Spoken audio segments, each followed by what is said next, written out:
actual activity of the panel discussion, I would call Professor Kapande, Dengle sir, Natkani sir, Poya sir, and Virendra sir on the stage here, and Mr. Kanwinde would chair the session. And he would basically take help of the timekeeping, and then we will kind of have. So he'll set the context, and we'll go ahead. Okay, so here we go. Good afternoon, ladies and gentlemen, and greetings on occasion of Swami Vivekananda Jayanti and National Youth Day today. I thank Ravi and Christopher for creating a very nice backdrop for this discussion. Bauhaus completed 100 years and IDC completed 50 years recently. So we are assembled here to deliberate on what next. I hope these deliberations do not end with this program and lead to further discussion, debate, and action in near and far future. I believe now with these two presentations, everyone is very familiar and aware of the Bauhaus movement and its influence. Just in 3-4 sentences, I will sum it up. It was started in Weimar, German capital that time in 1919. And it was more than a school, it was a movement, a radical approach to art in all its forms, a philosophical center comparable to Garden of Epicurus. As a movement, Bauhaus and its contemporaries like Wendington, De Stijl, and many other such movements were competing with each other to establish who had the purest vision. In 1933, Bauhaus was shut down under pressure from Nazis. In my opinion, for Bauhaus as a movement, this closure was a blessing in disguise. I'll just share a story which I had heard long ago. God Shiva and Parvati were sitting on Kailash, and they heard a noise of cries for help. And there was some natural calamity, and 2 towns were getting almost extinguished in this calamity. So Parvati requested Shiva, you are such a powerful God, why don't you save this? So Shiva says, all right, and he saves one of the 2 towns. And then Parvati asks, you have saved one, but why you have not saved other? So Shiva's answer was, see, the one which I have saved had a lot of evil people in it. I didn't wanted them to go away from that town anywhere. And one that got destroyed had all good people in it. So they will move away to different places, and with them the goodness will be spread all around the world. So Bauhaus was something similar, that many of its teachers like Breuer, Moyes, Moholy-Nagy, Bayer, Henry van der Velde, Paul Klee, all of them went to different places, different schools, started different schools, and they went there as ambassadors of Bauhaus movement and philosophy, and spread it further to create a worldwide influence. I don't know if this would not have happened, whether the movement would have continued so strongly, or it might have just died as a located school in Dessau. My first point of discussion today, I'll come down to, we know that Bauhaus had a very visible influence on way design and architecture is taught and practiced, and therefore everyday life of people in general all over the world. But there is a section which sees that as a movement, it was a response to post-war situation in Europe. So how relevant Bauhaus was in Indian context for the last century and this century, and what we take from now. Can I start with Dingre sir? We have about total 15 minutes per person, you can say, so 3 to 4 minutes for each one to respond. It can be used in sections. In sections, total 15 to 18 minutes. Then there will be a good discussion. Otherwise, I never knew that there would be slide presentations, because there could be. Myself. Not so you can save the my minutes. Yeah. I think the 2 presentations were really good, and they start the ball rolling, as it were. I think in the first presentation, I had one Sorry, I'll come to the question, but in a slightly roundabout way. Basically, it's a deliberation. Yeah. First slide presentation was very good. I think the first slide that was shown, all had, it had the tools of making things, as it were, pencils and pens and things. Then there were two products, as it were. There are no human beings, somehow. So I feel that maybe, I think somewhere, I'm not saying that it is not all manifestos which were the modern manifestos of modernism explained that the individual and society connections had to be there. All manifestos, even Corbusier's, that you had to work for the nature and you had to work for the society. And this connect was very important. Now, how this connect actually happened, one doesn't know. That is the one thing that I wanted to say. Another thing that came up from Christopher's presentation, I was very happy to see Auguste Perret and Behren's works, because everybody worked with Behren. Now it so happens that people work in one office and then they go and then they go their own ways, because each one found his own way. You find that the Mir and Gropius actually politically fought with each other, and they sort of diverted their views and went and forming different disciplines completely, disagreeing with each other. But that is probably what happens when you have, when you look at the entire process of education as, first of all, I and the other, the society, I and the nature, and I within myself. How I connect with all these things becomes very, very important. And because the framework that can happen here is the framework of philosophy, framework of visualization, whatever is the visual thing, and the third thing is the performance. If you look at these three things as the frames through which one can look back and see the relevance of Bauhaus and modernism, I don't distinguish between the two for our reference, because I think although modernism is much prior and it's more philosophical and it is social, political and literary, it has repercussions in all the fields. So modernism and Bauhaus somehow came together as I see it in this country at least, and they had their own effects. So we cannot differentiate between the two. And we find that that if these three frames are used, the frames of the imagination or the idea or the philosophy, the second frame is the visual appearance, and the third thing, that is the visual experience, and the third thing is the performance. The performance takes you to making things, doing things, and the visual or the spatial is again the experiential thing. And the first is the idea. And as it is said, ideas float around. Ideas have no national barriers. Ideas have no geography, and they float around. When they come and kind of want to root, when they want to manifest in this country or the next country, so they have to take roots. And those roots are culturally and geographically and socially oriented. Without that, the idea has no meaning.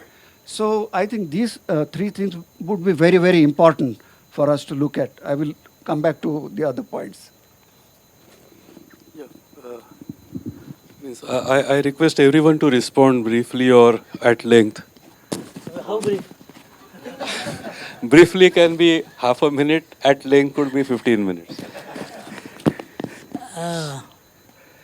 I think when we talk about Bauhaus and his question about Bauhaus after the war, how it was changed and before the war. But also, hello? Also we should know that why Bauhaus was developed. Sorry for my English, yeah, it's a gutty English. So I think one must see that destabilization of each of these art form happen in Europe. Yeah? Art Nouveau, Bauhaus destabilized Art Nouveau, Ulm destabilized Bauhaus, then your Memphis destabilized Ulm. So all these changes are happening because of certain changes in the environment. changes in the way of thinking, art, craft, design, all those things. Yeah, and I think the Bauhaus philosophy which I adopted in Ulm because of his economical approach to the design. Bauhaus came because of that time war was there and all was insufficient thing.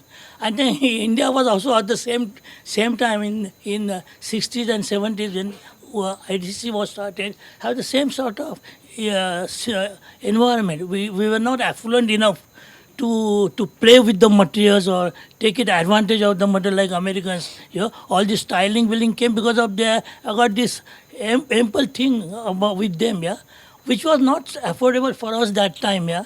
So that approach, the Ulm approach, which is you do it to this minimum, no any extra, no any minimum less thing, yeah, but exactly what is required in the product design or any design which are supposed to be what you call applicable or for the human use and sort of thing. So that aspect was very much near to Bauhaus. Bauhaus also was the same sort of philosophy. Yeah? You don't exhibit your product, but your product should be as a part of your environment. Yeah? And that is one of the things I think which was very appropriate for our Indian economical condition during that time. Yeah? So I think it's enough. Huh? Thank you. No, I think, first of all, I want to reiterate that in 1914, when Vanderbilt had to leave the Weimar School of Art and Design, it was because of the war, and he was Belgian, and the Germans were fighting against the French and the Belgians. Now, and he had actually recommended that Gropius take over in 1914, but Gropius was taken into the army and became an officer, and it was only in 1919, when the Germans lost the war, that he could come and take over the Weimar Institute. So I think we tend to underestimate the impact of the Weimar Institute, which was very much into art and crafts, and it went way back to 1909 when Vanderbilt started it, and it was very much part of the work bun movement. The work bun movement actually was the first big movement to talk about industrialization, mass consumption as opposed to elite consumption, and how design could bring, good design could come to the masses through methods which Gropius later developed and other members there. So I think that's extremely important. Now, Mr. Dingley, Professor Dingley said something very important. He saw no people. Incidentally, this has been a kind of criticism of the Bauhaus, that they tried to start everything generic and international style. This chair is good for Germany, for America, for South America, for India. This building, this design is good for every place. So the missing people is actually a criticism of the Bauhaus, that they tried to start something called the International School, where you could, I don't want to be mean, but you could sort of plunk a building designed in Germany in Cambridge, Massachusetts, and it would be okay. And I think this is something in contemporary design. As an architect, we're facing. We have architects who are picking up glass buildings from Europe, where you need a lot of warmth from the sun coming into buildings, and they're sticking them in Pune or even in Ahmedabad and Nagpur. So I think this was a weakness of the Bauhaus. Another one which I mentioned, they had no interest in architecture as part of an urban system. And I think that we should realize that it was a very strong movement, but it had very binding boundaries in it. And it was really more in product design. I think the architecture done there was mainly through Gropius's private studio. It was not really done through the Bauhaus. They did a couple of projects, some housing in Dessau, and some other projects, the Bauhaus building itself. But these were personal projects of Gropius, not really products of the Bauhaus movement. So what I found about Gropius when he came to Harvard, he totally changed. He had become part of the International Congress of Modern Architecture. José Luis Sert was the sort of fountainhead of that, along with Corbusier. Sert wanted to start the first course in the world called Urban Design. There was no course in the world called Urban Design until Gropius invited Sert to Harvard, and he started the first course in Urban Design. So Gropius also grew and transformed. He didn't remain just the Bauhaus man that we know. He introduced one of the first courses in landscape design at Harvard. And many things he grew and he expanded, and I think that's something we have to learn, that let's not just take some sort of a model and stick in it. No? And now later we can talk about things we're designing and maybe how they get influenced by our education and by the Bauhaus. But another point I have to make. The IIT Institute of Design is 50 years old. The Bauhaus is not 100 years old. The Bauhaus only lasted till 1933. His institute is still there. Thank you. No, I think I want to bring importance to a fact here. The question is Bauhaus important for India? But my feeling is it's not. Okay, I'll give you this. Okay, Rabindranath Tagore went to Bauhaus in, just 2 years after it did. He brought the exhibition to India. Did it influence anything in India? No. I mean, nobody even knows what happened to the exhibition. Okay, if you had taken this case, let's say he was actually influenced by it, and he wanted to start a school, of crafts, he called it, and maybe he could have called it design. But, he didn't look at the West. He thought that model was not relevant to India. He actually goes to the East and he brings that to Shantiniketan. I think there's a lesson in us, and what Professor Natkani said is very right. The Bauhaus, with its emphasis on form and crafts, was not really so pertinent probably to India. But just in case, the Shantini school had taken on to modernism, then, NID starting in 61 and IDC starting in 69 would have probably taken a different, take on it, right? Yeah, so this is just a point I wanted to bring in here. Can we just add one more thing? See, in Germany, the crafts were dying. The crafts were dying because industrialization was producing everything. In India, even today, architects wouldn't work for more than 3% of the population. It's our craftsmen who are building buildings. It's our craftsmen who are making things. So the Bauhaus in India would affect architects and designers who work for a small middle class, which I argue is only 3% of the Indian population. That's the number of percentage that pay income tax. It's the percentage that have health coverage. They pay for insurance. So, but they all live in this 3%. 40, 50 million people live in the cities we live in, and we think that that's India. So I think the reason the Bauhaus was not relevant and maybe is still not relevant is because India still has a lively crafts movement in the villages and across the country. And I think we need our own Bauhaus in a sense. We need to reinvent our own ideas to encourage that kind of thing which is being threatened in India now. So I think looking at the Bauhaus and thinking, can we replicate that? Can we learn from that? What about thinking about our problem today? Our problem in India, can we have design schools which work with craftsmen? No, I don't think most of the design schools even know what craftsmen look like. They're all urban people, they're engineers, architects, etc. And I think that disconnect, which Gropius was trying to make in Germany, we're not making here. We haven't learned the basic lesson, that is, make a connect between craftsmen and art, craftsmen and industry. Gropius said civilization is technology and culture is art. And how do you bring the two together? Through craftsmen. You wanted to respond. Yeah, okay. Thanks. Christopher mentioned about the bringing of crafts and arts together. Actually, even William Morris, I mean, you go back and see in 1904, it was William Morris also thought of bringing all crafts together, etc. I think we don't have to go through that history. I think everybody has understood that history. And now and then there is an effort to bring these things together, or imagining that all crafts, if all crafts brought together, then something will happen to architecture, something will happen to a kind of a unified vision of art. This is the kind of a premise. And often this is the basis on which schools are planned. Even the JJ was planned like this. And Mr. Professor Nadkarni went to JJ in applied arts, but I'm sure that there was no connection between applied and fine arts and architecture, and very rarely, maybe in canteens, and so that is a very major problem. What Christopher mentioned is important. I think in this country, or even other countries, This division was never there in the past. Pre-modernism, there was no such division. All arts and crafts happened together. So there was no such distinction between this is artistic and this is crafty. I think we have to realize this. The moment we create a school of art, then we create that division, because we divorce ourselves from those who actually do the work. And we get involved into making drawings, imagining that the drawings are end in themselves, but they are not. Finally, they have to be executed. So there is a very deep and a very serious connect between the two.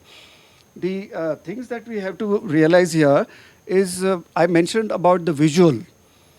You see, the impression, there is a tyranny of the eye. As the sense of eye dominates all other senses, and the mind. We have 6 senses, and the eye dominates the ear, it dominates the mind, and it dominates everything else. So what we see as an image dominates you, and you want to import that image. It's a very sort of erotic image for you, and you want to sort of bring it into any environment that you do. This is what happens to ideas. If it's a socialistic idea, you import that idea, you want to dwell on it more, and it's a novelty that you fall for, and you want to see how it works in this country. Nothing wrong with that. But one of the things that the Bauhaus manifesto mentioned is sophisticated use of advanced materials. Now, this is in contradiction with crafts, because there is a very specific mention of sophisticated use of advanced materials, whatever that means. You see, the moment you say that, and the moment you say what is happening in the country today, and the glass boxes and things what Christopher also mentioned about, or you have the star architects or starchitects as they are called, doing many kinds of works which are gymnastics of many forms. I don't want to criticize anything, but the moment the eye dominates, then you want to create a form, a visual form. It has no connect with anything else.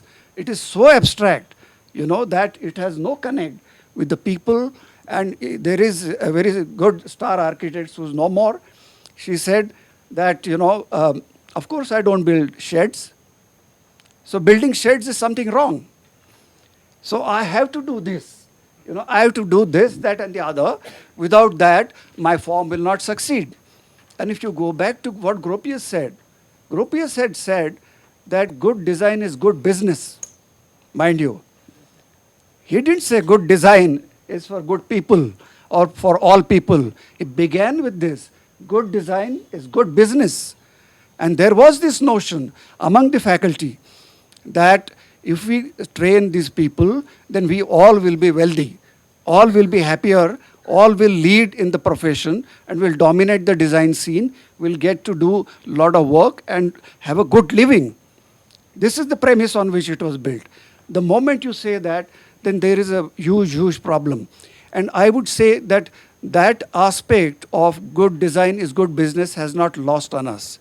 Some of us have caught on very quickly on that aspect because it suits us. It divorces us from, whatever to go deeper into the society and nature. We don't want to go into those ideological, philosophical, sociological issues and then conclude that design and making form is what will lead us. That does not happen, because if you talk about the other aspects that Bauhaus mentioned, the straight and simple lines, clarity, rationality, functionalism, which are wonderful things. And they were not absent in any rural architecture, any tribal architecture. Now look at the Japanese architecture, look at the architecture within this country, look at the tribal architecture in this country. I don't have to give you examples. Narendra, we have to. But these are simple. They are simple, I think, having taken a lot of time themselves. Now it's like, if you have a plot of land and you divide this in 20 plots, the last man gets a little plot. So anyway, sorry. So what I'm trying to point out is that these differences have to be mopped up, and in understanding what is rational, what is functional, and what is utilitarian, they were not absent. And good Japanese architecture is simple, philosophic and the Zen architecture is not form making. It's not good business. Sorry, thanks. We'll I think go to the related next thing, that is when sorry, I'm sorry. I'm sorry. Please go ahead. I just wanted to start with that using advanced material and sophisticated technology. I think the Bauhaus itself were going against this thing. If you see Miss von der Rohe's chair, you know that thing, that Fengre pie, So he know that it is unpractical, yeah, and then he wanted to develop that joint in between so thick, yeah. So that is again they were not according to the Bauhaus. Similarly, those chairs of those similar segment and sort of thing, wooden chair, I think is very good to looking, but I don't think that anybody, even Gopis, would have sit on that thing, yeah. Very expensive also. Yeah. So And anyway, not for masses. in the other point which I wanted to very fast with my short English, yeah. So what I'm talking about, as Benninger said or Christopher said about craft, which has to be introduced also in the industrial products and sort of thing. But in the designing of industrial product itself is a craft. It requires the similar sort of sensitivity, it's similar sort of fineness. So I don't see the craft and in design is two separate things. Yeah.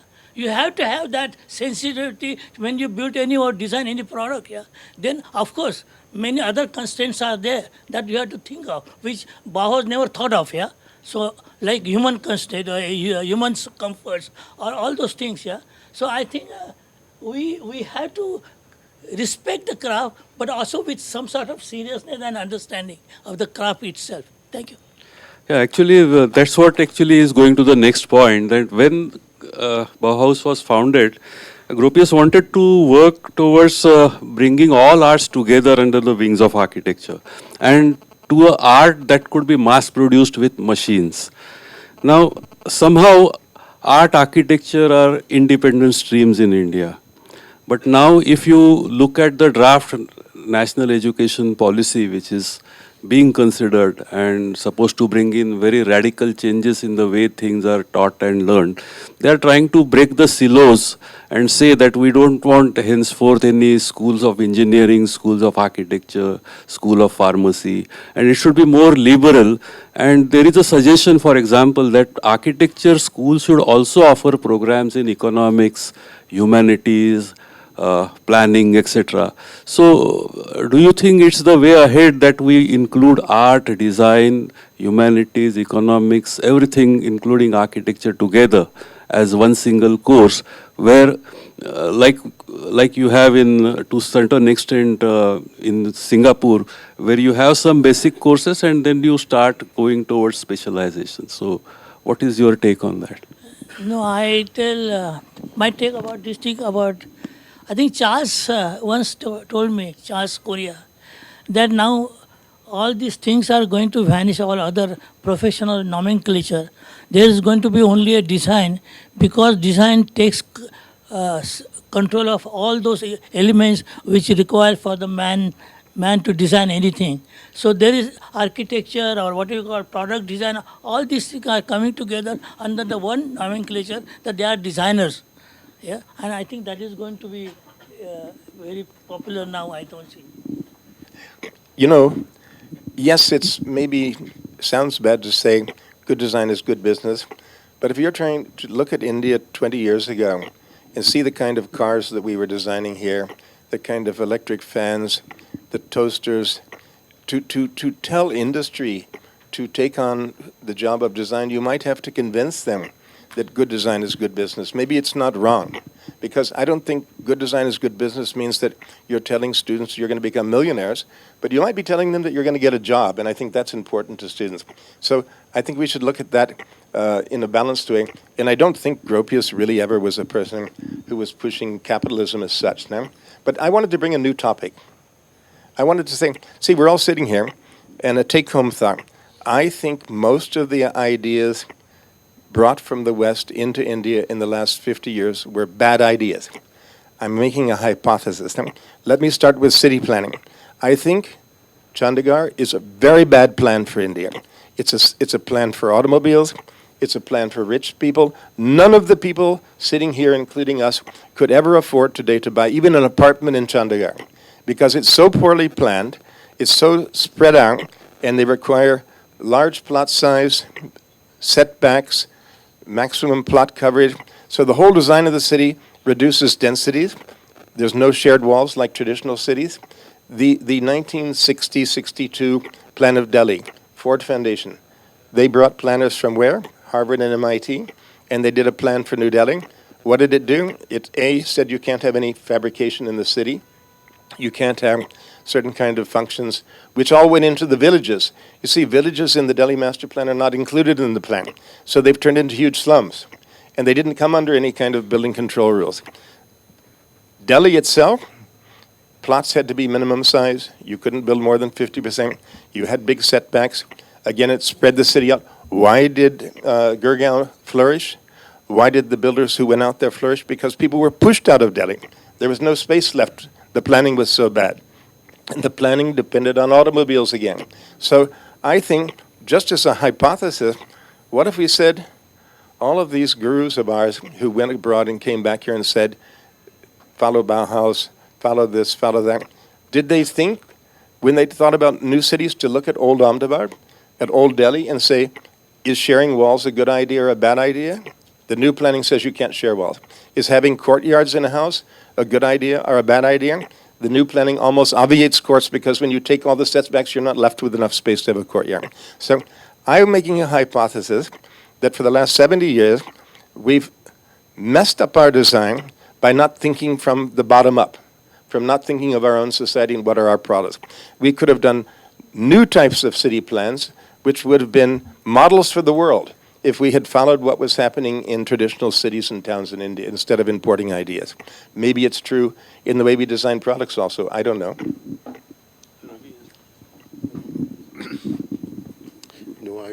I tend to agree. We've done quite a lot of things wrong. I'm just recollecting. Late 70s. When we passed out of design, there was no industry which can actually offer you a job to do something. You had to go and find something to do in design and make it happen. So it was almost the other way around. The industry as such didn't really exist. Okay, it was only after the opening of the economy in 90s.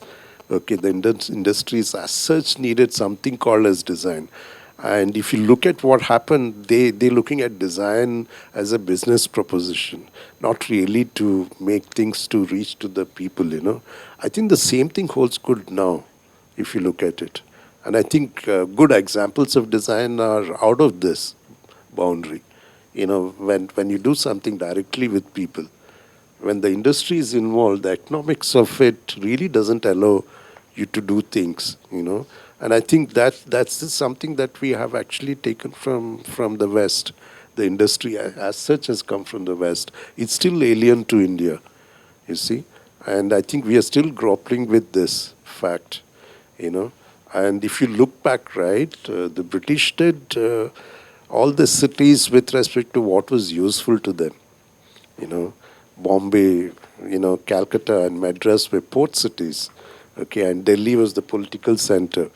And, after independence, we kind of pushed all our, emphasis into these cities. And the smaller cities, which were actually the, in terms of thinking and all that, like for example, Mysore or Pune, these were the cities of learning. And if you look back, right, or Hyderabad, they got neglected. And interestingly, when the IT revolution happened, it is these cities which actually flourished, not Bombay, Delhi, or Calcutta. The IT revolution, because the backing was this very large middle class, who had actually studied, who were in these cities, and they kind of rejuvenated this, So I think what he's saying makes sense, actually. A lot of things that we've adopted from the West has not been so beneficial to us. And I think we need to rethink on this really deeply, Yeah, this brings to the next point actually, that the relation between academics and profession, and academics always looking at West, and profession or industry is very much grounded to what is happening. And there is always a love-hate relationship between academics and profession or industry. And there is a gap which is sometimes narrowing, sometimes widening, which needs to be bridged. Now, who bridges it and how do we bridge it? And whether the statutory bodies and professional bodies like IIA or ADI or Council of Architecture or India Design Council should take a lead in this. And how do we go ahead with grounded, India-oriented, or what you can say, context-oriented academics as well as the response to the profession or industry? Who will start? I got short explanation. I think now the things has been changed. Even in academic field, most of the professors are also doing professional jobs, consultation jobs. So there is no gap between academic thing. In fact, their professional experience is also helping in the academic information and communication. So I think that's not a real problem as such to separate. Professor Nadkarni, I want to say, ouch. I just got pinched. You see, in our field of architecture, we have the blind leading the blind. See, in medicine, if you're teaching surgery, you do surgery, and based on your doing surgery, you teach students. The students come to the hospital. In architecture, the people teaching architecture have never built a building. They've never been on a construction site. I'm telling you. So I think we should close all these schools. In Pune, we have 30 schools of architecture taking minimum 80 students. My mathematics is not even good enough to tell how many students they would. Is it 2,400 students a year? And they're going to graduate? And we don't even have that many students running offices. I mean, that many architects in the city running offices. No? So I feel we face a crisis where we have people teaching architecture who know nothing of architecture, nothing of construction. They're in teaching, I think. Yeah. Well, no, they're in teaching because we've made an industry out of teaching. We've made a business out of it. And we're fooling parents and fooling children, telling them if you just send your kid to an architectural college, they'll become Walter Gropius. You know? And so They know about you. they may not even know, right? But the point is that I think this is, see, we have several crises. The crisis of the blind leading the blind. The crisis of internationalism, foreign ideas coming into our context which don't work, no? So I think today, if anything came out, we came out at least understanding that we have these crises. What to do about them, we'll leave that up to Pushkar. But, but I think we should walk away from here not thinking, wow, isn't it lovely, the Bauhaus, and we all were, Benninger studied under Gropius, and I even gave lectures in the Bauhaus about 20 years ago, and thinking, isn't that cute and nice? It's not. We have problems, and we should realize we have problems. I think we should also realize at the same time that in this country, we are blessed with a lot of communities who are designing their own habitat, on their own. And this applies not only to rural and tribal areas, it happens in Bombay. It happens in Mumbai, fishing villages, for instance. All the so-called informal or slum housing, whatever you want to call them, they're designing their own things. And there is a process and there is a system of decision making. People come together, and if there is a leader, how much space he should get or she should get, and what is the space division, what are the collective activities, what are the individual activities, and there is a good discussion about this. There is a method, and I'm not saying there is a particular method. There are different methods applied by different communities, but there are methods, and it is, we have decided that we will teach how to create this methodology in universities, which are divorced. So the answer to Pushkar's question is we should not have any controls of councils and institutions at all, because I was in the I want to give you an example of Christopher Alexander. I think Christopher must be very well aware of that. And Christopher Alexander is one singular exception in the US who thought differently and who was trained in that kind of situation, and who did his PhD coming to India, working in villages, in tribal villages, and he did structures here. Out of this, probably, and as a mathematician and so on, and as a scientist, he evolved his own understanding. And if you look at the alternative basis that he gives in his 4 wonderful volumes of the nature of order, he tells you the 15 principles of how what is a good design. And I will not go into those 15 points, but I'll say here is what is the bottom line for us as designers. What is the bottom line? We are completely aware of the fact that it's, architecture and planning and construction is basically a destructive activity. That we are tilling the soil, we are making a damage to the history, we are creating something that will damage ecology, that will destroy landscape. It's basically a destructive activity. Traditionally, the cycle was respected, that you could get rid of it and build it again. We have gone over this, whatever you want to call it. I'm not denying the fact that there is a different process of urbanization and it can be, turned your back on. That is not what I'm trying to say. But I'm saying that the bottom line is the act of construction, act of making structures, act of manufacturing goods, act of design, if you like to call it. It is something that cannot destroy this planet.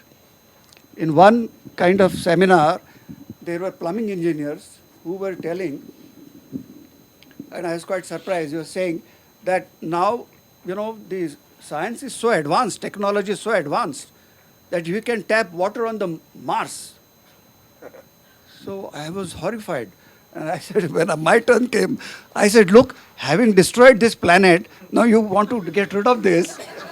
And Stephen Hawking also tells you, the scientist, he says, go and find another planet, because this you have destroyed and this is going to be a ball of fire in another some thousands of years. He said that. Stephen Hawking is on record saying that this will be a ball of fire. Now, if as designers, what is our bottom line? At the moment, our bottom line seems to be far above, far minuscule, and far limited to an individual, not as the universal. We are interested in my provident fund, this, that, and the other, and end of the story. Changing cars every year. I don't want to go into education also. But when I think the point was mentioned here of, so what do we do? And there was, I think, Ravi mentioned this point of change and there's transformation. This is the point that I think to be given maximum attention. And when I was looking at this, and I saw that Mahayana Buddhism gives you, Buddha is talking in his discourse, and he says that there are 9 ways of actually transformation. He says that philosophers have identified 9 areas which can be called where transformation happens. What are those? I'll quickly read these out. These are simple. He says transformation of form, like gold is made into ornaments, is transformation of form. Transformation of characteristics, the habitat is mutilated, so transformation of characteristics. A metamorphosis happens in the body and the face changes, etc. Transformation of cause. There is a political reason, there is a social reason. Cause itself has changed.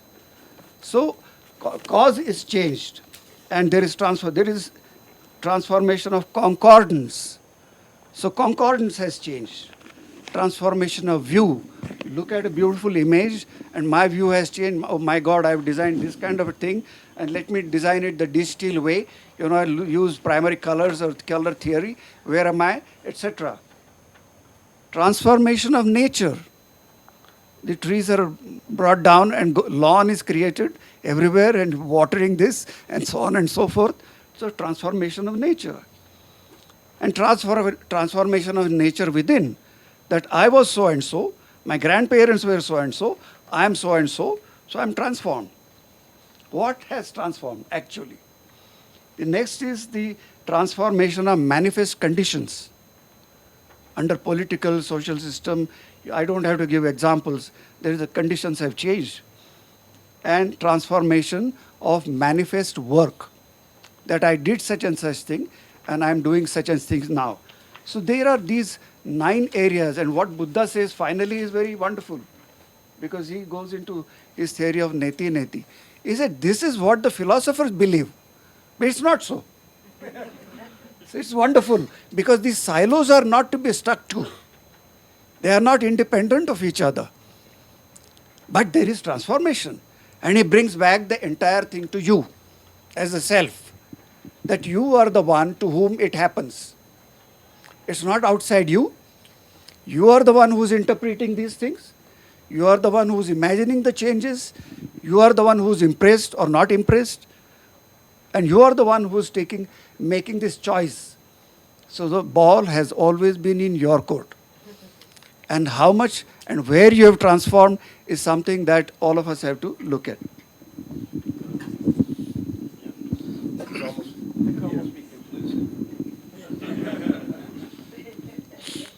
No, I just want to bring to one point. You know, in engineering education, people saw left and right a business model out of it, mushroomed.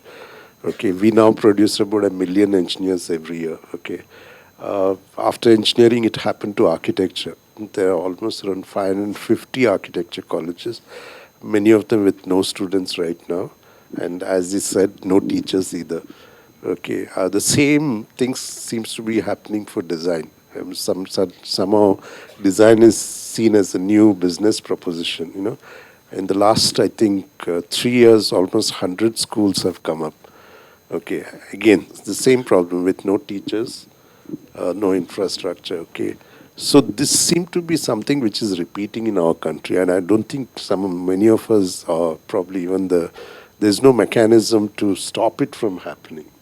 Okay, so I think, you know, as individuals, you know, what you guys are doing, you know, getting together and seeing if as an individual you can do some influence in terms of design and create awareness, I think it goes a long way, you know. And maybe we need to also do something to make sure that the students who study in these colleges, you know, aren't left out in the cold. You know, if you look at this scenario, it's a horrific scenario that we are creating, you know, and the same thing is happening for design.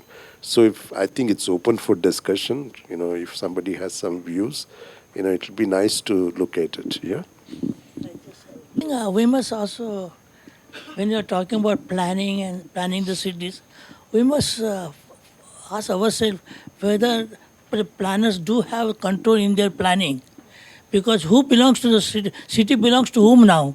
Are they belong to the planners or to the big builders and sort of thing, or to the politicians? So whatever you plan, they are going to mess it anyway. So I don't think we should plan it at all. Let it go. But you know, the same thing is happening in education. I'm also involved in the All India Council of Technical Education, not in architecture, but as a general advisor.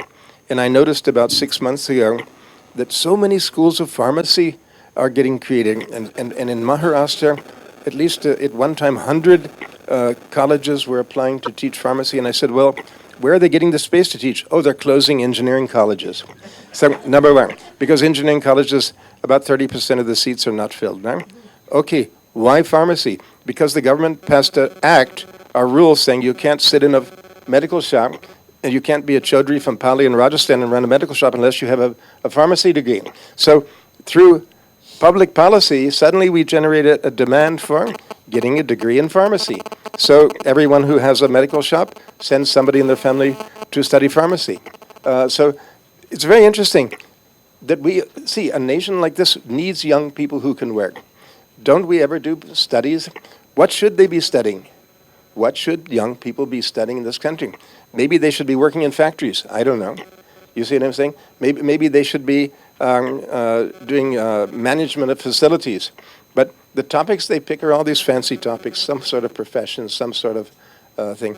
But to me, that's way out of. We as designers really don't know much about that. I know Dr. Yogendra Alig, who used to be in the Planning Commission, used to talk about something called input-output analysis, where you look at different economies and you use this method, and you see, well, if the economy is going to grow, what kind of human resources do you need in different sectors to run the economy? We're not doing that. People are running to architecture, running to design, running to pharmacy, running to places they don't know where they're going. So to me, that's a black box, which I don't think any of us sitting here really have the answer. But again, we can ask our economist friends and people. Bauhaus a little bit. I think one major contribution of Bauhaus was an attempt to bring work environment together. That you can't be, like Christopher mentioned earlier, we don't know if the academics know how to design anything and build anything. They have no, and I also said many times, to people that now there is a PhD compulsory, and there would be doctorates, and who may not have seen or held a brick in hand. What is this? I don't know this. What is this red thing?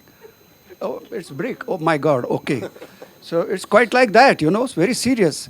But I think on the serious note, the work facility and design facility must relate. And this is a very important lesson which Bauhaus tells us. And on the basis of this, I was trying to tell you that Alexander's theory, we put in practice in Sorrento in Italy. We opened a school there 3 years ago. And there are about 10 to 12 students. And there are ceramists, carpenters, potters, and masons. And they're actually doing things and learning. And there are lectures which are given by people all over the world. And, so this is what is it's happening. And the extension of that, we are also making it happen in Ahmedabad at the Anant University, where the design faculty is open. So we are trying to do this there.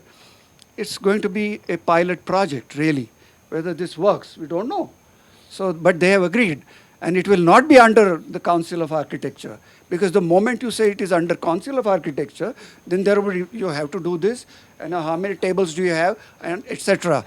So, and then immediately overnight there are tables.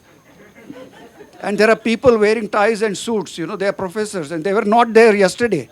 I've seen this condition, but I don't want to get into that. But I think the work, and today, many colleges, and I'm talking about only architecture, many colleges, the practical work happens, but it happens as a kind of an appendix.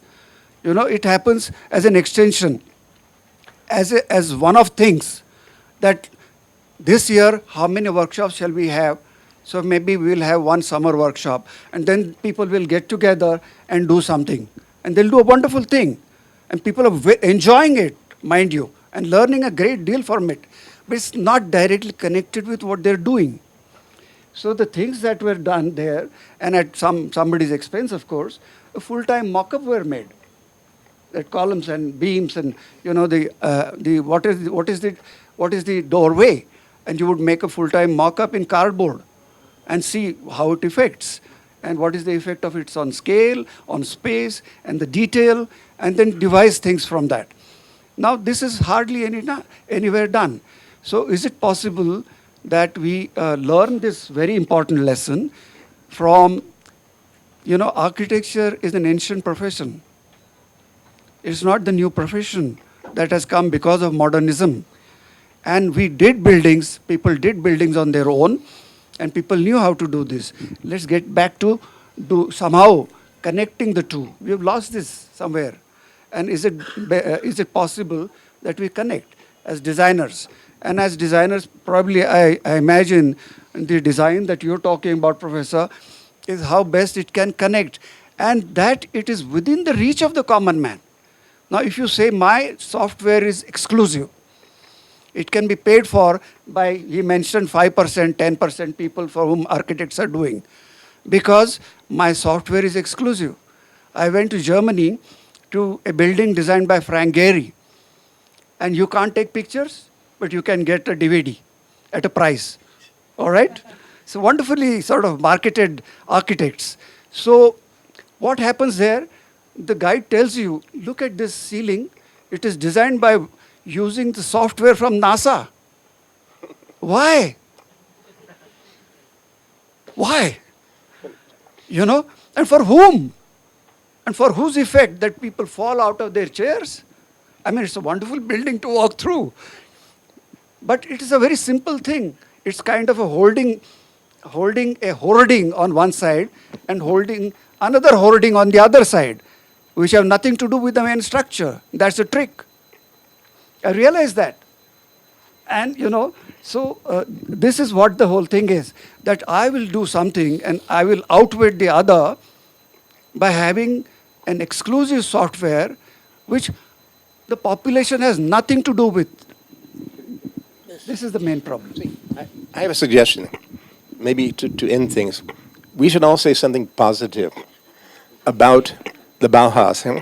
You did. No, I personally would like to say, despite all of my earlier comments, that we run a practice here in Pune, and if you see the Peter Barron's turbine factory, if you see Gropius's 1910-11 factories, now somehow our firm managed to win 6 times the Indian Institute of Architects annual medal, annual award. 2 of those, the last 2 were for factories. And I actually would say thank you, Walter Gropius, because I think studying at Harvard and looking at the factories he designed, if you see the factories, we did both of them for the Forbes Marshall Company in Pune. Both of them won Indian Institute of Architects national awards. If you look at those factories, and I think students of architecture should go see factories, not necessarily high-rise buildings and bungalows and things like that. 600 people work in the boiler factory. It was rated as one of the 10 best places to work in India, compared with what? The other 9? Banks, IT companies, corporate headquarters. A factory was listed as one of the 10 best places to work in the country, a Forbes Marshall factory. So I would like to thank Walter Gropius and the Bauhaus for giving me certain sensitivities and ideas how to design something like a factory, not a bungalow or a museum or some sort of opera house or something like that. And I think that we've learned a lot. And I think even I know Professor designed a Lamy pin, and it's named after him. And I think maybe he would say, yes, because of the Bauhaus, I developed some sort of sensitivities, I could do that. Actually, that transformation brings us to the changing context that is happening with digital technology and robotic manufacturing and 3D printing of anything and everything, including buildings, and autonomous technologies, artificial intelligence. So where are we going, and how does academics and profession respond to this fast change that is happening? I think I'm always thinking about what is going to happen in future about design and design profession. And I'm quite hopeful because I think design and designer's profession is going to be very, very complex in future. So it will not remain to only the form and the function, but it's going far beyond. And it is coming to be as designer will become as a conceptualizer than a designer. Do you understand what I mean by conceptualizer? That he develop different concepts because he will have that power of conceptualizing many ideas and sort of thing, which is not there at present. But because all the science and technology is developing around him, he will try to find out how to make it more rational, to be useful for the humankind. And that will be the role of future designer, I think so, and not designing individual product. Also in future, I think so, there will be a system design. You don't design any mixer, singular mixer or singular cooker or anything like that. There will be in a system where the whole kitchen will presented as a system design rather than the individual product design. So that sort of complexity is going to come into the product and sort of thing. So designer has to be more intelligent. Of course, he will learn from doing the things and sort of thing. But besides doing the thing, he has to get a lot of knowledge from other sciences and sort of thing, which he can be useful in developing the products and sort of. So that is what I feel the future design. Maybe we're talking about technology and the future. See, we're doing a large project in a city called Shanghai for a very committed scientist called Ging Meiyu, and her partner who's funding her, Sangtao Lu. Now, we could not do that project if it was 5 years ago, 10 years ago. We can do that project because technology is facilitating us to have, for example, WebEx meetings, where we talk to the chairman of the company, we show our designs, to use Lumia to make incredible walkthroughs. And I can't do it, but there are people amongst my team who can use technology, use digital technology to explain to a client where 2,800 scientists are going to be working in the largest brain research facility in the world. What is this huge machine, 2 million square feet, going to look like? I don't think without digital technology we could even envision the mechanical equipment for this building. And we couldn't work with Wallner. There are laboratory designers there in Germany. Client is in Singapore. We're here. We have a partner doing structural design, et cetera, in China. So all these teams can work together because of what? Because of technology. And if it had been 20 years ago, 30 years ago, I don't even think this building could be built. It could not be built. But this reminds me of the small is beautiful from Schumacher. Whether we require the large dams, whether we the large buildings. I see a lot of these 3D views from star architects, where in the views there are people only looking out. Nobody's working. If you see the views very carefully, nobody's actually working. But Narendra, I'm sorry to say that's not the real world. No. Let me tell you. Let me complete, this is one of the Christopher. misconceptions I think understand people, that. I even people have understand about what you're China. saying. They don't know what's going on. They think people are looking out windows. I'm just saying that what we need, which society requires what, and there are the different. I keep saying to the students at least that look, you are working for. There are no rewards and there are no awards. And can you work as designers? Do you have that integrity? Do you have the capacity? Do you have the imagination? Then you work, And there are no rewards. The moment you say that there is a reward, then you work towards the reward. And there are hundreds of rewards today, awards. And people are making, any new magazine, glossy magazine is getting an award, And what is that award for? One doesn't know. The one other point that I want to make here is every moment gives us 3 opportunities. It gives you an opportunity to respond from the memory. The other is for my existential needs. And the third thing, very importantly, that Ravi mentioned is freedom. These 3 things. Every moment gives me this opportunity. So I can respond from the memory because, I've done this, that, and the other, etc. Or I have to live. I don't have the money in my pocket. So what do? Do I go and rob a bank? Yes, maybe. What do? I don't have a roti to eat. My fees in the university are jacked up. I can't pay fees. What do? I come from a village in Bihar. And if I have to go to a university in Delhi, entire family has to rearrange their diet. They can't afford that money, which people in cities think that it's very easy money. What is the big deal about it? So there are very serious issues about this. And the third thing, therefore, is the freedom from the first 2, which is the memory and the existence. That design and art offers this opportunity to us, that you could be free of this, and you could also respond to them. See, I still want to be positive. I have a client who hang on. I have a client in Bangalore who makes software. Bad guy, no? He makes software. He donated $20 billion to a foundation to do what? To go to every village in India is his desire. To every primary school teacher. Bring them either to a district learning center, our future teachers to Bangalore, to a university which will teach people to be good primary school teachers in villages.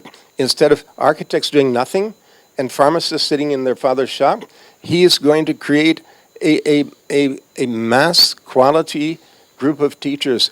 And they will not have to change their diet habits in Bihar. They'll get scholarships because he put that $20 billion in a fund so that everyone gets a scholarship. If they don't need a scholarship, he asks them to pay fees now. But this is the Azem Primji University. We're the architects now. And it's an honor. See, we have so many great people we're working for who are doing service to society. Ying Mayu has discovered a cure for Alzheimer's disease. And she needs 2,800 scientists. If you see her model for research for Parkinson's, etc., she's got this huge system of studies, and she wants to move fast. Now, Azim Primji wants to move fast. He wants to impact on primary school education in villages. Now, and I think we as architects are a small part of that, but I have a very positive outlook for this country and for what's going to happen if we all work together for positive things. You know, I think we've been actually very critical of Bauhaus. No, I'm going back to my first slide. You know, the way we learn design, you have to say thanks to Bauhaus. Okay, even the flexibility in deciding your own curriculum is something which has come out of Bauhaus. And the industry connect, not so apparent in Bauhaus, but I think the Ulm School really did that connection very well. And I think we followed it. But I also want to say, good schools of design will stay ahead of the industry. You know, I remember NID having some of the best cameras and equipment before the industry actually had it.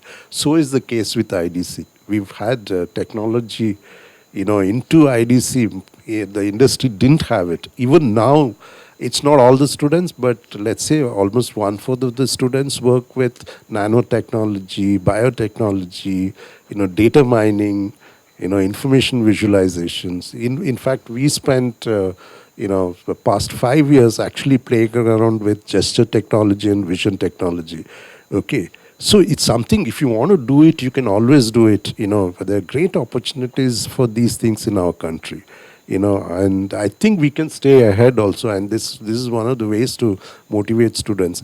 I want to say this, see, this time we had called for our 50th year alumni to come make short presentation on the work they are doing, and it was really heartening to see so many of our students working with advanced technologies, not even current technologies. Yeah. I mean, they actually is doing startups and stuff like that with technologies which are not even there, which is really nice to see, So I think if design can actually pave the way in that sense, I think it can make wonders. Yeah. I think that brings us to almost the end of the discussion. And what is the takeaway? The takeaway is, yes, Bauhaus happened in a particular situation at a particular context and the time, responding to the ground-up situation, starting from zero. Starting from zero was one of their key sentences. To respond to the destruction that happened during World War II, the opportunities that were coming from industry, and the craft that was either dying or not affordable to people. So now we are looking again to the situation where we have only 3% people benefited by the designers and architects, and maybe we are importing a lot of ideas which are out of context, but we have opportunities in terms of technology that is available to us, and a way forward is to integrate all these efforts together, both academicians and the industry and the profession and the available technologies, to look into our own society, community, and work towards the upliftment and benefit of the society. Maybe create something, a movement, something akin to Bauhaus for us, which will then go into rest of the world and start as a new model that Bauhaus present 100 years ago. So I believe this discussion is begun here, and it will be taken ahead in many other discussions in different classrooms and seminars and workshops as a way ahead. Before we close, that anybody from the audience wants to respond and speak on these things? Yeah. Sir, I heard a lovely discussion. I think we are discussing about Bauhaus. I mean, there have been. You want to give him mic? Just pass on the mic. I think we have to stop discussing Bauhaus. I think we have to start reflecting about the 70, 80 years of architecture and 50, 60 years of design in this country. And when we talk about technology, I think these two gentlemen here from design present one of the finest example going beyond, Christopher, the 3% which we talked about. For example, the electronic voting machine done and executed at IDC, which serves how many? I mean, almost close to 800 million people who are the voters in this, or 900 million people who are the voters in this country. I think a fantastic piece of making life easy, a piece of design making life easy for the masses of this country. I think more of such work has to be identified. We have to reflect on what we have done. And believe me, a lot of good things have happened. I think let's start reflecting on that. Let's forget the Bauhaus for some time. Thanks a lot, Ashish. Is there anybody else who wants to say something, have a question? It's an open house, so Thank you, sir. we can reflect on this. Good evening, everyone. So one theme that was mentioned has been nagging me throughout, and I couldn't pay attention to what was being because I was formulating a question in my head. So I think what was said is that all these movements and styles were imported. Bauhaus and everything came from outside. Now, if you look at how we live now, everything is imported. We didn't invent the car here. We didn't discover electricity. We didn't invent telecommunication. And that defines how we live and what we do. So if I look at this as a foreign language, a language which I don't speak well, which I don't think in, and I can't express myself fully in, how do I write my Indian story in this language? That's my question. Very interesting. How did the Japanese write their story? You see, the Japanese also use electricity, automobiles, television, etc. But the Japanese are writing their own cultural story. And I think there are other nations, even Finland has its own culture, as Gropius called it, art and craft, as opposed to civilization, which is the technology which you're mentioning. And I think there's a lot of things happening, even in India, which are very Indian. And I think what you're talking about is like things like water and proteins, etc. Everybody needs them, and they're there. And but it doesn't mean we become Americans or Germans. It's a good question, actually. I rather like it, Yes. and I think it needs a lot of thought. But I would say to answer it, look at countries which have maintained very strong cultural identities. I think like Japan, where they've gone heavily into technology, but they have their same gourmet habits, their same traditional tea ceremonies. They have their opera and all the kind of traditional things still. But they're still modern. Kids still go to hip-hop bars and discos. So I think it's a balance. I remember once I met Dieter Rams. I don't know you know about Dieter Rams. Dieter Rams is a designer who's a brown designer who was designing brown products, and he was completely very much sensitive with Bauhaus and Ulm theory of simplicity and minimum sort of thing. And I asked him whether is there anything other way we Indians should look at the product design and sort of thing. What he says was that in design the grammar is same everywhere. Whether you are in Germany or whether you are in India, when you have to sit, you sit in a chair. Or you have got to go in toilet. There are two ways of sitting in the toilet. You design for those two ways of sitting in the toilet. Yeah. So there is nothing Indian story. Indian story will build from their own environment and sort of thing. There is nothing any extra effort you have to make it Indian. It is not labelizing the Indian thing like architects they do. No, Indian hota to arch deta hai and sort of thing. I'm sorry. Nice. So it's not labelizing the thing, yeah. It's coming from this own function, and it will come out as an Indian product, yeah. So there is no need for any writing any Indian story and sort of thing. It's a natural development, I feel. So, thank you.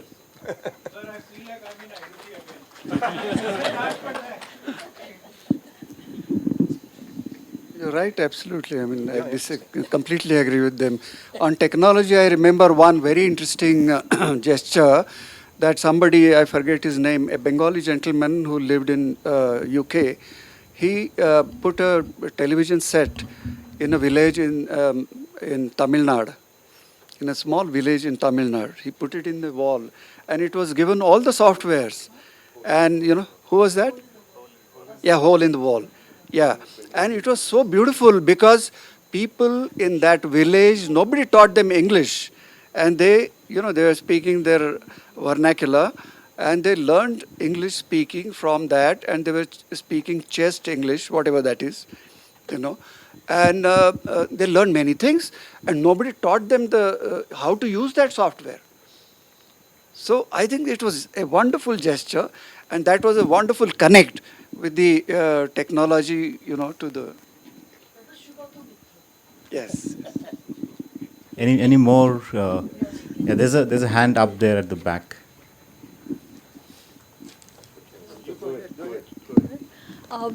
We talk about Bauhaus as though there wasn't any design before Bauhaus.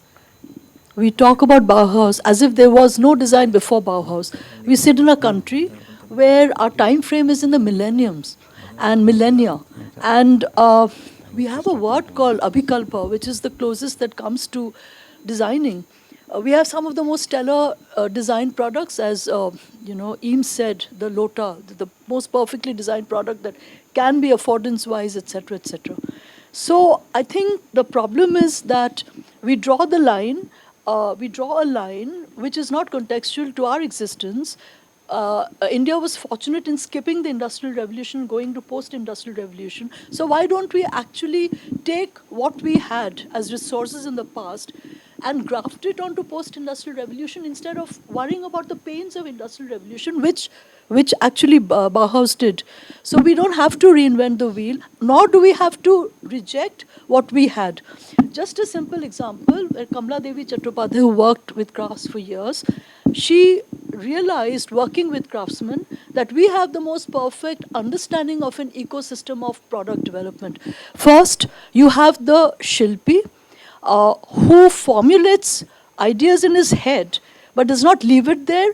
He understands the idea through the point of view of the user environment. So we don't have any separate HCI. The HCI is in his head. He then moves on into Shilpan. Shilpan is this complex idea of how to give it form and productization. And then that leads on into the Shilpa, which is the output. Now, in this, there is a continuity in terms of what is it that people around you need, in terms of availability of material, in terms of availability of processes. You're not importing anything. I'm not saying that you have to go back to that local ecosystem, but as an idea, as a construct, we already had it. We need to actually build on these things rather than constantly give so much credit to models elsewhere. It's nice to give credit. It's nice to also learn from them, because I don't think we want to be so stuck in our Indianness either. Nice. That's great. So I think we have. I think we can continue on the questions definitely. Kanvinder sir actually has to leave. He really took out time from his busy schedule, and he has a flight to catch. So what we'll do is we'll just quickly do the formalities. We would really like to thank everyone who has been visiting and sharing their views. So we will do that ceremony, and of course, we can definitely continue for about 10-15 minutes if people are anxious to put thoughts and discuss. So let us do. I just call Shrikant Newsarkar sir to come here and help us facilitate our guests. First, we would do it. Pushkar Kandinde sir.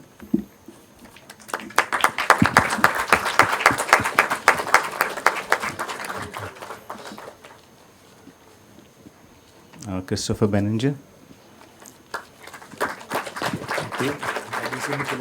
Yeah. And Professor Nadkarni. No. Okay, we'll Architect Narendra Dengle. I think one thing that we discussed and we all agreed that the box contains a product which is designed by an alumni of IDC. And it's a small token that you will remember that the institute has created people, and these designers are creating products which are there in society. So we thought it's a very kind gesture. So and related to Bauhaus. Related to Bauhaus. Professor Ravi Bhuya.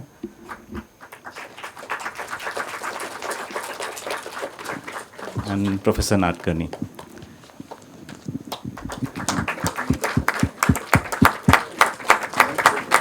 Yes, sir.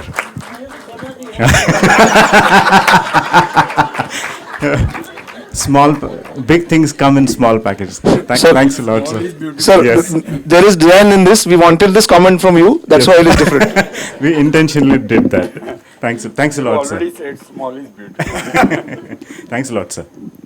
So I think we really thank Professor Kanvinde to chair this session. It has been a very pleasure, and he spent good time prepared for it, and I'm really thankful for him for making time. I am grateful to all these four great panelists who responded to my points very positively and constructively. Thank you, Thanks a all lot. four of you. Yeah, so one thing that And will definitely with your make sure- permission, I will take leave. With Yes. your all permission, I Sir, will take leave. just one minute.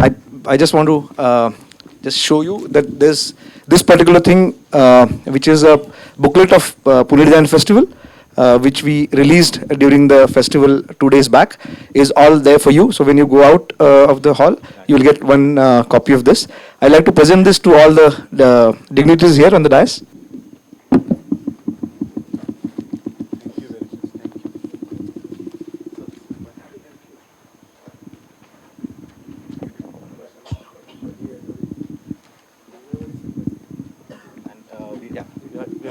Yeah, so we are also ensuring that we are recording this session. We will also create a transcript for this. We'll make it available on YouTube, so it will be easy for people to refer to it or listen to it anytime. And as Kanvinder sir said, that we don't want this discussion to end in this four walls. We should take it out anywhere where we get a chance. We should again start debating about the very big challenges. So any more questions? Yeah, they were at hands at the top. Okay, so Narendra sir somewhere pointed out on those 4 points about design, that I to I to other, I to nature, and I to society. So I did not get the clarity of what you were trying to exactly mention of that. I think what I was trying to mention was that you are always in relationship with something else. You exist in a relationship. You exist in the relationship with yourself, which you think you are Mr. So-and-so or Miss So-and-so or whatever, and you believe that that is the reality. And then, you don't know what you are actually, and you change every day. So that is one relationship in which you understand your ideas. The second relationship that you understand is you in relationship with others. So in the process, you make a judgment, your parents or your friends or your professors or your colleagues, your, whatever. So boyfriends, girlfriends, so whatever you derive from that relationship, which comes into your design, The third thing is your relationship with the nature, that what you get from that, and your relationship with the universal. In the process, the hypothesis, or the thesis is not my thesis, it's an ancient thesis, of looking into and believing, understanding yourself as where it's a melting pot, where all ideas, your impressions will get down to. They'll simmer and they will respond. They will not respond in silos unless you are made to teach history as a course. So this is where the response comes from. In that context I was mentioning. Okay, sir, and also about talking about Bauhaus. As a student, I would like to mention only few things, that Bauhaus might be an ideal practice at that time, but those ethics are still not practiced in that terms. And sir somewhere mentioned about that triangle about freedom, aesthetics, and something more. So as a student, who would take the responsibility to take note on our concern about education? That practice is not still in dominance in today's context. What is your concern? About students, for students. What is your concern? Sir. Student concern. What is that student concern? That blind is following and blind is leading a blind. So that concern. I don't have answer for that. Awaz, wake up.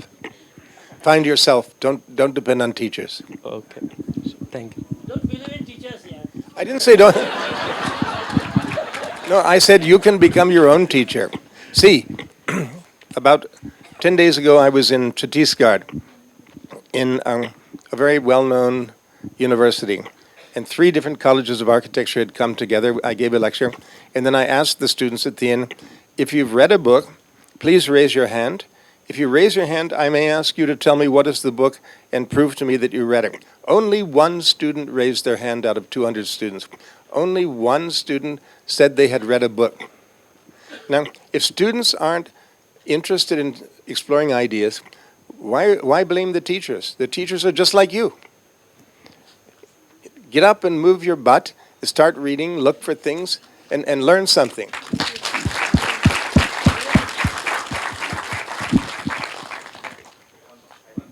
Chandrasekhar wants it. Yeah, up there. In any case, one small sentence to respond in response to that question, and that is, the Bauhaus, as the diagram showed, that it spread this way, and many fields where you have primary, secondary, tertiary, and you got the whole thing distorted, deviated, and dissipated. So what was taught as so-called Bauhaus basic design was not Bauhaus basic design. When we were students, it was taught on some ghost of a Bauhaus. Whatever one was, there was no going deeper into anything. So you were actually learning from, as I said, the tyranny of the eye.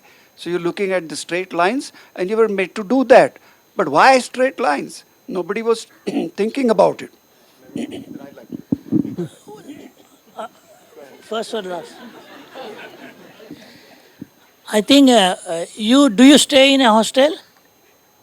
You stay in a room? उधर जाके बड़ा 6 inch बस से लिखो ऊपर क्या design is not taught design is learn that See, what I wanted to say is, okay, I'm 77. I'm probably the youngest person here. And what I know. But see, why I came here is because I learned a lot. I've known Professor Dingley. I knew his father in the 70s now. I've known him, but I learned something from him. That's why I came here. I learned from Professor Nadkarni. Ravi gave a fantastic lecture in the beginning. I learned something. Always learn, learn, learn. You're always a student. Just sitting here today, I feel so much richer than when I came in the door. I'm leaving a richer person. So that should be your attitude. No question. Yeah. Can you pass the mic there? Or I think Chandru has. Yeah, to say so something after that. I don't know, so many years of Bauhaus and stuff, and we talked about technology. Frankly speaking, the whole era, whatever we have been doing up till now, was in some way or the other use of something which became a behavior and eventually got into an algorithm and became a technology. You can't work without a technology today. So saying this thing that we require tech to come every now and then or like that, it's kind of an oxymoron, you know. The way human beings have evolved is basically has been because of whatever they have been doing. It's actually technology. You can't shy away from that. And I think so, Bauhaus or for that matter, Ulm or for that matter, whatever was happening was because these guys got so constrained in that situation. Actually, it gave us a fantastic training for all of us as designers who are practicing design. Optimism in certain rationale, basically. At what cost does it come is actually because of technology. We cannot use blindly materials because it just looks good. It's impossible. We'll be thrown off. So it's actually very important that anybody who gets into design or something has to imbibe technology first and see where it can take you, because you are not owner of design at all. You are actually part and parcel or a part of a journey where you're going to use these multiple tools. So it's going to help you. Yeah, thanks. Thanks a lot. I think we could pass the mic over there.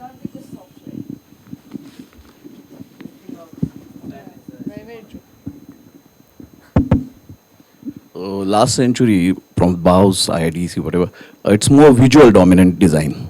So now people are talking about taste, food design, then sound design, and something like more about other variety of smell design and other.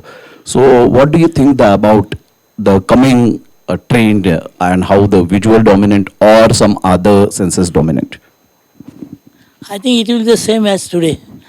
I don't think products will be there, the designers will be there, the discussion will be there like this all the time. So I don't think only the technology change, and one should not be afraid of technology. Yeah? Just imagine yourself without a naked skin. Everything what we have got made by technology. So why we should worry about the technology? Technology is going to help you to better our standard of life, living and sort of thing for masses. Maybe earlier it was meant only for few. Now because of democratization of design, it is going to reach the masses. And I hope the time will come that we'll be more proud as a designer to work for those society. Thank you. I think there is no quarrel with technology per se. And without technology, you could not be doing things at all. There was a mention of Lota, a very wonderful essay by Charles Eames. But, all these products you go, every exclusively designed. There is no, they could not be designed without technology. And the craft and technology are not to be divorced. The mention that, if that question was addressed to me, the question was, the point was referred to technology which is exclusive. That is what I was saying.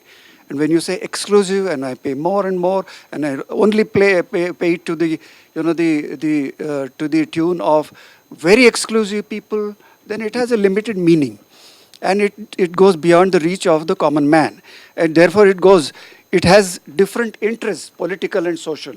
That is what I was trying to mention. The point that you mentioned about the census. Now, you see. In Turkey, I discovered that you could not marry unless the man knew how to do ceramic, and the woman knew how to make carpets. I think in India it should be different.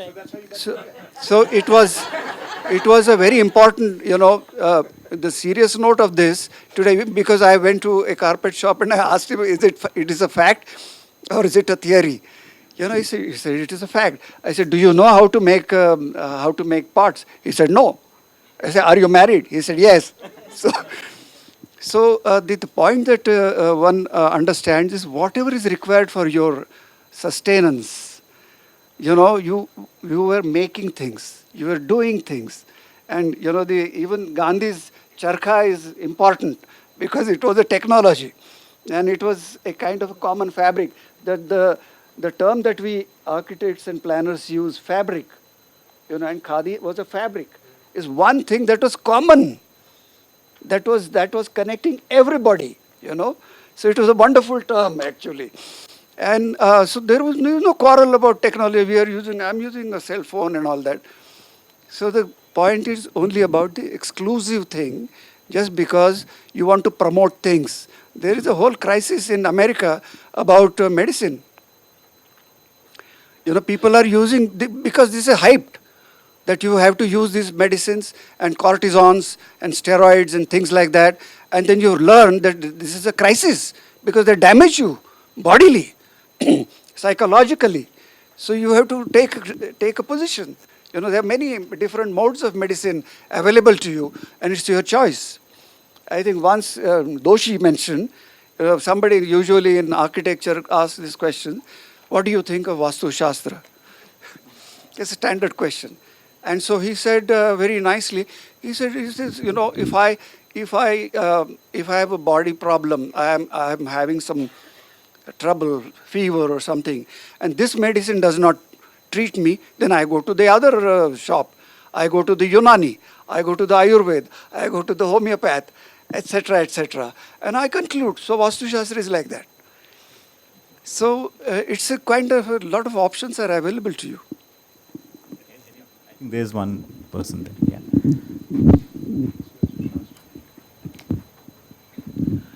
Good evening to everyone. I don't have a question. I would suggestion to my friend there. As Christopher sir has told, you must read. So I suggest you read a book. Very strongly suggest, not only to him, everyone. Letters to a Young Architect written by him. It's a wonderful book. You read it once, you read it again, you will get a lot of knowledge through it. Okay? Thank you.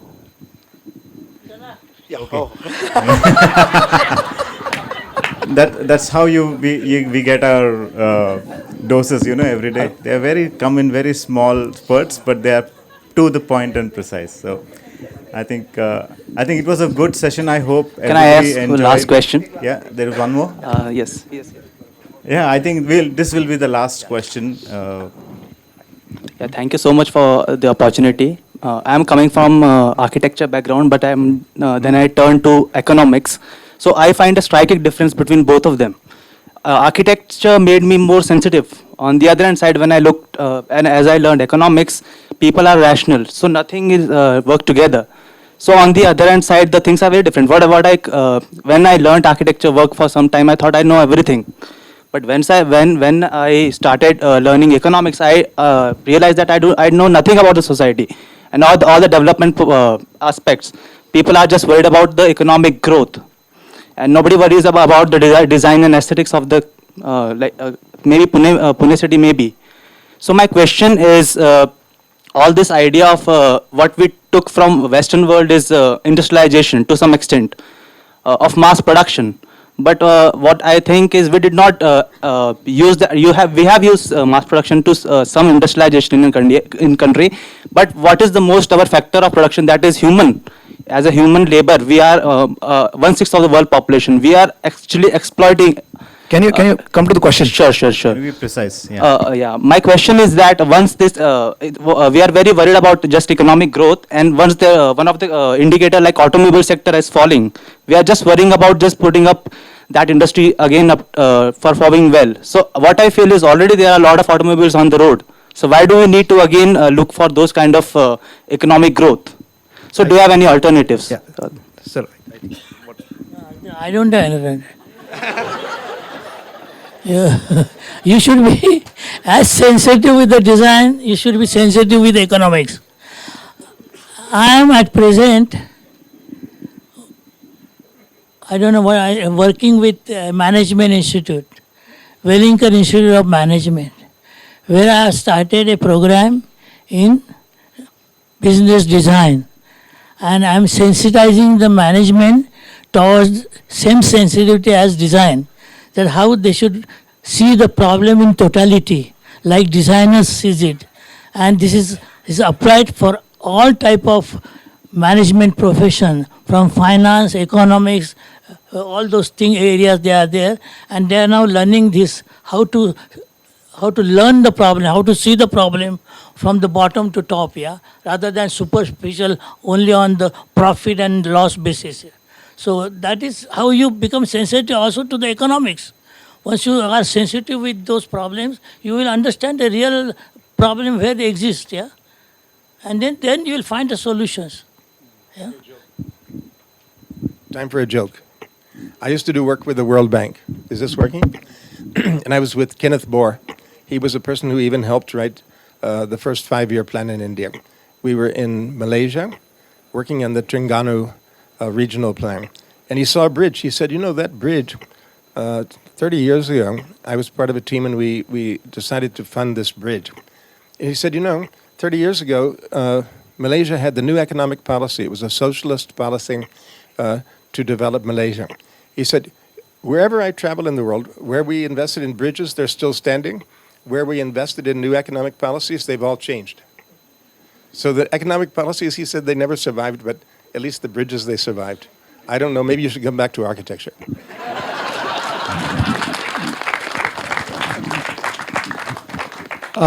On the aspect of learning, I think you raised a question on learning, that you thought this was learned, this was, etc. I'll tell you a Zen story. There is a Zen master, and the pupil goes to him and he says, look, I have been meditating as you told me for so many days, but I can't get anywhere. So master looks at him seriously. He said, it will pass, it will pass. So he goes away. Comes back after 6 months. He said, sir, now I know how to do this. And I've learned, I think I know about it. It will pass, it will pass. I think we come to an end of this very exciting session, and I would just request Nachiket to just thank everyone who is involved in making this possible. Nachiket. Good evening. This has been a very good session. From the time we conceptualized this, we did not think that it will be such a beautiful interaction of very learned minds. And the IDCians, non-IDCians who are here, the students, this is what our classes used to be. And whatever 22 years back I learned at IDC, I learned more in the next 22 years, because every drop of hat we try and bring him somewhere or the other on the podium and try to listen to him. So that's the beauty of the person sitting here. I'm sure every individual has their own story of giving, and all of us should learn from them that how you take whatever people are doing in their context and try to understand that, and we move forward. So thank you all of you to grace this occasion. Thank you all of you to come here on a Sunday. This has been so Pune Design Festival. You see this PDF Design Week. So the Pune Design Festival happened 2-day conference, seminar and expo last 2 days, and 2 days prior and 2 days after that is the Design Week. So this particular event was part of the Pune Design Festival Week. There are 2 more events tomorrow, one on bamboo design and one on innovation, which happens. I would urge all of you to connect with us on ADI or IDC Alumni Network and get involved in such events. Please suggest from your side what can be done to increase this body of knowledge by giving from all of us. So all of us tends to learn from all this. Thank you so much. Have a nice evening.